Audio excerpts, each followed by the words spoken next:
So what we're going to cover now is the service section of the LINKS GetPower software. Okay.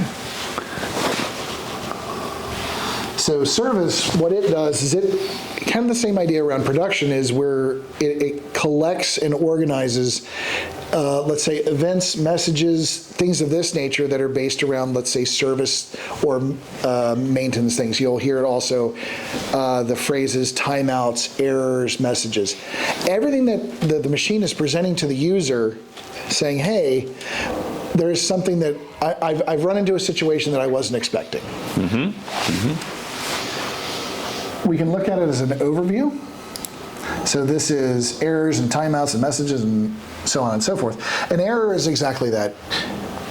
The way our software is constructed is everything works on the cycle within the machine. So as it's working through a cycle of use, if it arrives to a point where it's not seeing something that it wants or is seeing something that it's unexpected, it pauses the machine and presents to the operator, says, hey, I'm unhappy about this situation, and gives it a message around that.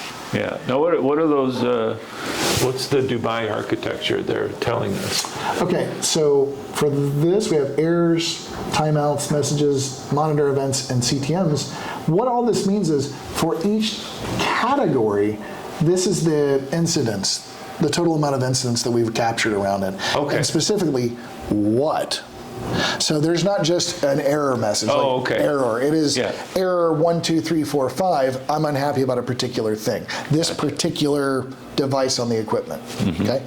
Same for timeouts. Timeouts are a message that is received to the operator and says, "Hey, I'm looking for switch number 1 to be on right now. I don't see it." So, and it might be switch number 2 or switch number 3 or valve number 5. So we have structured all that in our software for some years, so we know exactly when a thing should be on or off. Really specifically. Absolutely specific. Yeah. So in the cycle name, let's say for timeouts is a nice one to show because it's really, it becomes very specific. You can see that there was 249 incidents within the last 30 days. Mm-hmm. 91 of them were for this particular timeout, and then 53 and 34 and so on, and then it peters out to, let's say, the more infrequent things. Okay. Mm-hmm. Same for messages, cycle messages, and that is, again, what's being presented to the operator. Hey, if I'm on a panel bender, for example, if a part misreferences, you will get a message that says, hey, the part is misreferenced. How would you like to proceed? Okay. All of these working together, if I'm Phil, the maintenance guy, looking at this gives me an idea, a pretty targeted idea of what's been going on this piece of equipment for the last 30 days or 3 months, for example. Depends on the time frame we're looking at. Mm-hmm. And what it allows me to do is completely ignore, let's say, the 1. Okay, so I have 1 of these, it doesn't matter. Mm-hmm. If I have 47 of them, it matters, because I'm not going to chase something that doesn't come back, right? Of course. Yeah. What this does as a total is it gives our maintenance team an idea of what's been going on and what exactly they should start looking after. So if we're always seeing a timeout on switch number 5, we're waiting for it to be on, it's not on, they know very clearly, let's go find switch number 5, let's make sure it's mounted correctly, let's make sure it's clean, let's make sure it's not broken, let's make sure there's not a piece of scrap shoved under it, things like this. So just to point out here, if I may. Go. This is different than like in the first part of the software, the production part of the software that we looked at.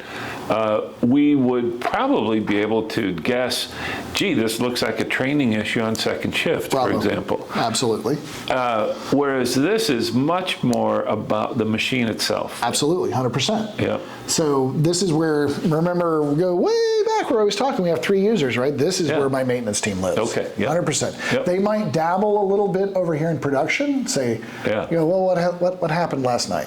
What were they doing? Oh, okay, they were running, they ran this program, because we captured that. Oh, wait a minute, I got this big timeout based around a laser crash on this program, and I got it 4 times. Could be a programming issue. That's where the interconnectivity comes, which is why we said before, all 3 of those things are sympathetic. Yes. So maintenance can be sympathetic from production and vice versa, and so on and so forth. Yeah. This is the overview. We can go targeted for just errors. We can go targeted just for timeouts, and so on. Like I mentioned before also, this is our point of exit where I can start exporting the data. Oh, right. Okay? So I can pull a report, I can Pareto it, I can ignore all the things that happened once, because it doesn't matter, and I can dispatch this as a meaningful report.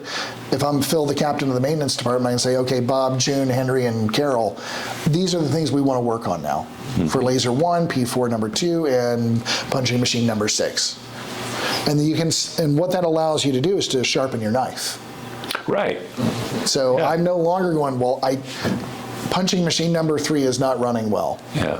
What does that mean? It means nothing.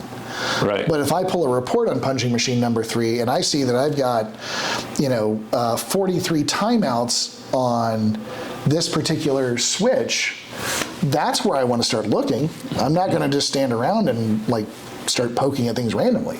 This cuts down on our time. It cuts down on the guesswork, because we put a lot of time and effort to make the machines not really self-diagnostic, but at least vocal enough to say, I'm unhappy about switch 73. So, same for messaging, same for monitor events, and so on and so forth. This really is our exit point of understanding what's been happening on the piece of equipment. Tied to that is what we call telemetry. Telemetry is based around the idea that how we structured our controls of the machine, because again, remember, we wrote all of this, right? We do all of our own stuff. I can pull meaningful, real data, let's say for the last 60 minutes, and understand, for example, what's the temperature of the electrical cabinet, the delivery pressure of the assist gas, minimum, average, and maximum, okay? So it gives us a window to understand this data now. As I'm an experienced maintenance man working for Daveco, this makes sense. This is huge for me, because if I have a suspicion, I think the laser head's been getting hot for some reason, over temperature, or getting close to that, I can validate and quantify it. This is the tool to get us there, which is kind of interesting. Wow. Because this ties in with notifications. Just so... It's data rich. It's meaningful data. It's funny because you can say, here's my giant Excel spreadsheet of stuff, and if it's not meaningful, it's pointless, right? Thank you, you wasted your time. This allows me, if I'm a maintenance guy, to start searching around for things. If classic is on the more hydraulic, this is a laser, on a more hydraulic-based machine, I can look at the operating pressures of the pumps. I can look at the temperature of the punching head, because hydraulics has everything to do with heat. If I'm bypassing, I'm producing heat. If I see a heating trend on a head, I know that my head might be starting, either my cooling system is starting to compromise in some way, or I'm bypassing in the head in some way. Regardless, it lets me quantify it to my team leaders and say, by the way, we need to book and reserve time to look after these points that I'm discovering. That's a huge deal, because I would rather have a planned maintenance event rather than an unplanned maintenance event. Yeah, absolutely. 100%, right? Those are much better. Because if I know that I've got an issue on a gearbox, we can understand, again, I'm harping on temperature, but I know if I've got a heating trend on a gearbox, I know probably that guy has some sort of personal issue, right? I can order it in. I can have it ready. I can work with the production planning team and say, okay, I need the machine down for 7 hours on Friday afternoon because I want to change the gearbox, I want to do this, and I want to do this. Everybody can work around that. If it's unplanned, everything flies into chaos, right? Right. So once we're in chaos, everybody starts reacting. Everything costs twice as much, as it does. Right. Because you're not going to just order the new gearbox normal. You're going to order it expedited with air freight or whatever, and your costs just explode, not to mention the fact where we have unplanned downtime, which is screwing up assembly, which is screwing up everything else. This is the tools that get you there. Keep the airplane in the air. Precisely. You'll note here we have notifications. Notifications, and this one I won't go too deep into because we're on a customer piece of equipment. What this allows the customer to do is condition and this is all within maintenance, right? If I'm Mr. Maintenance Man at Daveco, I may want an alert on my mobile device that has links to say, hey Phil, the punching has exceeded 45 degrees Celsius. Please go take a look. So I can condition a notification based on telemetry. Okay. I can condition a notification based on simple machine state.